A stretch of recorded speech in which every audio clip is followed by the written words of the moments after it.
बिस्मिल्लाहिर्रहमानिर्रहीम। सबसे पहले तो मेरे चैनल को सब्सक्राइब नहीं किया तो सब्सक्राइब कर लें, साथ लगे बेल आइकन को दबा के ऑल नोटिफिकेशन को ऑन कर दें।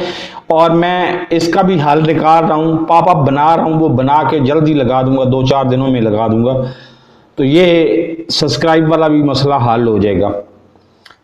अगर तो पंजाब इकट्ठा रहता है तो या तो वज़ीर आला बनना चाहिए चौधरी निसार को, या फिर उससे भी पहले अब जो ताज़ा तरीन सूरत हाल पैदा हो गई है उसमें पंजाब का वज़ीर आला बनना चाहिए परवेज इलाही को, और बनना चाहिए पीटीआई की तरफ से, ठीक है।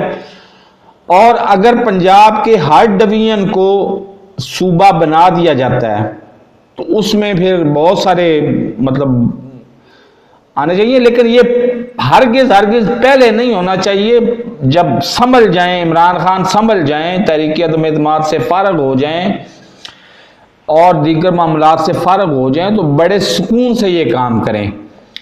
और मैं हारून रशीद का यहाँ पे फिक्रा अर्ज कर रहा हूँ कि जब भी आपको मौका मिले ये मत भूलें कि ये शेख रशीद आपके ऊपर ये बोझ है, ये साथी नहीं है, बोझ है आपके ऊपर। तो मेरे इस चैनल को सब्सक्राइब नहीं किया तो सब्सक्राइब कर लें, साथ लगे बेल आइकन को दबा के नोटिफिकेशन को ऑन कर दें। अक्लमंद के लिए इशारा ही काफ़ी होता है। तो अल्लाह हाफिज़।